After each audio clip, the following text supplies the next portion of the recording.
Magandang araw mga ka-tracker, welcome na naman sa panibagong episode. Nandito tayo sa Calipil Marketing Corporation, dito po yan sa Mambugdos, Bacoor, Cavite. May papakita po ako sa inyong unit na nire-ready namin para makalabas na. Ito po ay recondition unit, ito po yung unit namin. Alright, ito po, ayan. Fully recondition, Fuso Super Great 6M70 New Pace wing band body, 32 feet yung haba. Ito po, silipin po natin para makita nyo yung unit. Alright, ayan, katatapos lang po itong linisan ng pintor namin at ito na yung itsura niya. Ito po ay may client na, so pinapakita ko lang sa inyo para magkaroon po kayo ng idea and reference sa mga unit namin dito sa yard. Ito yung mga fully recondition or ready to pull out unit. So ito po, ayan yung itsura niya. Ito po ay may plaka na hindi ko lang nilagay para may privacy naman yung may-ari nito. So ayan po, kulay puti, fully repaint yung unit. Ayan, nalagyan na namin ng sticker. So ayan, yung headlight nito, ito na yung itsura niya. Ayan, medyo nag-yellowish na.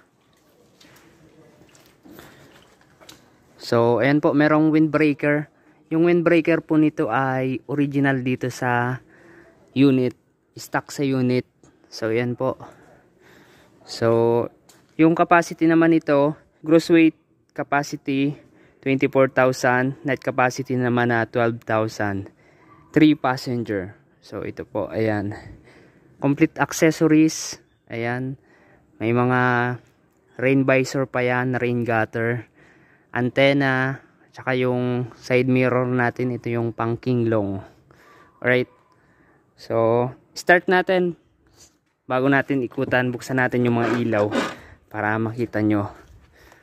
Ayan, so ito yung plaka nya. Ayan, dito muna natin kinabit. So ayan po yung loob nito, ito yung itsura nya. Ayan, headliner. Ito po yung headliner natin. Gumagana po yung mga doom light niyan. So ayan. Ayan. So ito yung ating instrument panel. Neutral natin. Manual transmission pala ito mga ka-tracker. 7-speed manual transmission.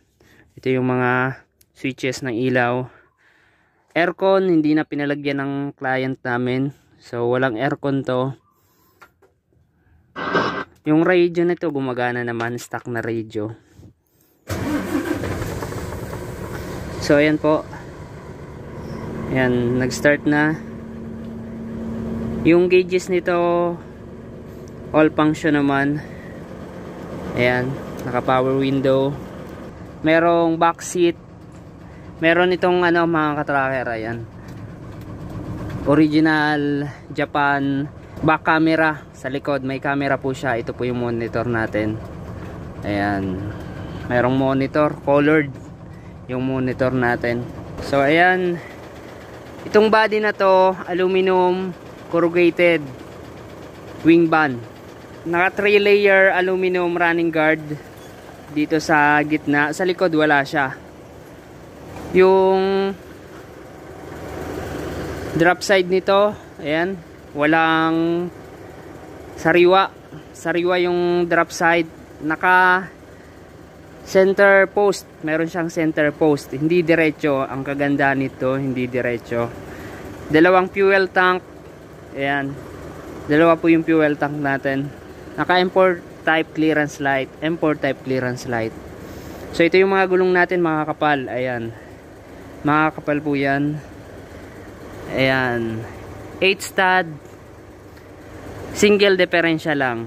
Naka single differential. Yung sukat ng gulong nito, naka low profile po siya. Japan surplus pa ito. 275 by 80 R22.5. Ayan po. Sa suspension naman nito, naka airbag suspension pa. Ayan. Airbag suspension po yung likod. Sa harap naka lip spring. So ayan, hindi na po pina-convert. So siguro yung karga nito hindi naman mabigat na sobra sa capacity. So ayan po, naka stainless tapaludo. Ito po yung ating reserbang gulong. Ayan, pag ganitong mga unit na modelo, sariwa yung chassis nito. Tingnan nyo, sariwa po yan, oh. Sariwa chassis. Ayan, sariwa po yung chassis natin. So wing ba natin, ayan. Ayan po, ito po yung switch nya. Taas lang natin.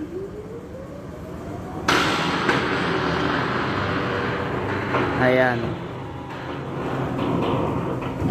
Yung panel sa loob, yung mga plywood, may pinalitan kami dyan. Itong sa baba, yung mga bago, pinalitan namin. Tapos yung flooring nito, kahoy pa rin. Ito may nakakarga pang differential sa I-beam, ibababa rin namin yan. So ito po yung loob, kahoy yung flooring. Ayan. Dito tayo sa kabila.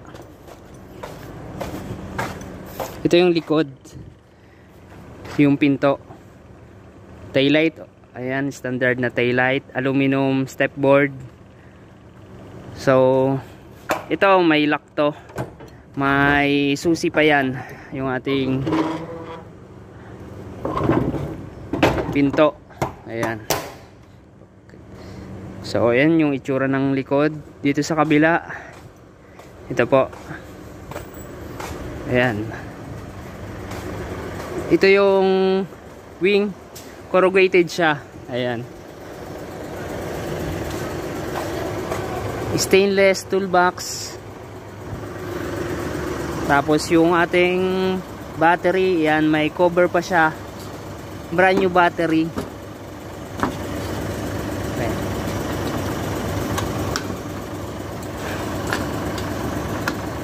Brand new battery yan. 2D 24 volts Motolite Champion. Ayan, di ba?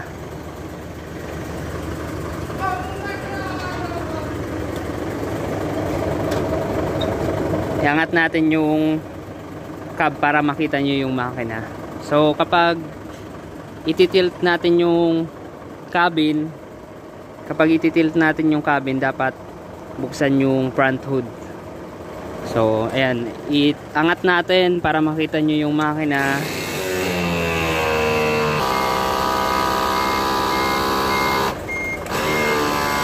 Dapat sinasagad. Ayan, kapag hindi mo sinagad yung pag-tilt ng cab, ganyan yung itsura nya, ganyan yung mangyayari. Dapat sinasagad natin yan. Hanggang sa huminto. Hintayin nating huminto.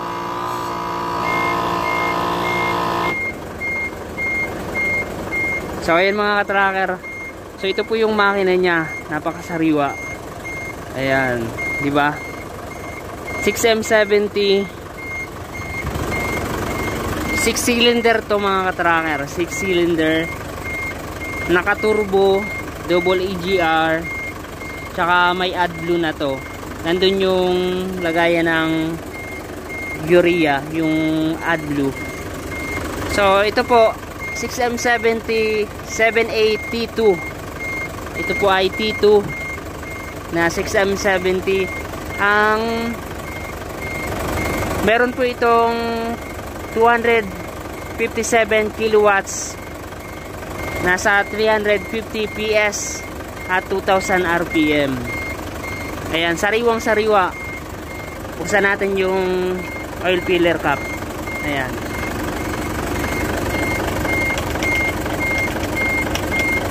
Ayan. Oh, diba?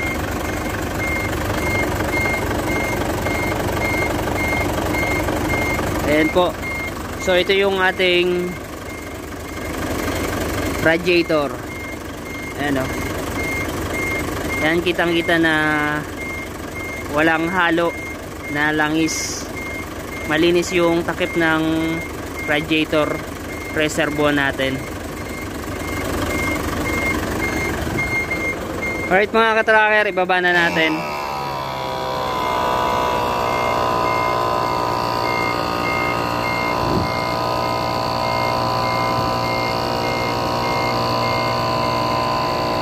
So ayan mga katracker, nakita nyo na yung unit. So ayan po. Ayan, piniprepare na namin para bukas mailabas na yung unit. Okay, so kung nagustuhan nyo, paki-like, share, and kung hindi pa po kayo nakaka-subscribe sa aking YouTube channel, mag-subscribe na kayo.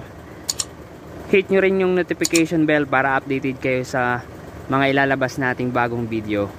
Alright, ako po ito si Tracker Moto, ang nagbablog ng mga Japan surplus truck.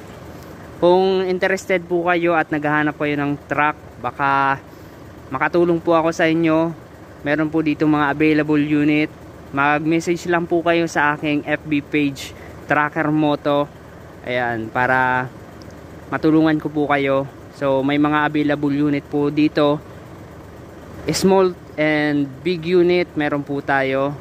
Hino, Isuzu, and Fuso brand. Ayan. So, yan mga ka-tracker, paki-follow na rin yung FB page natin. Maraming salamat. God bless. Bye-bye.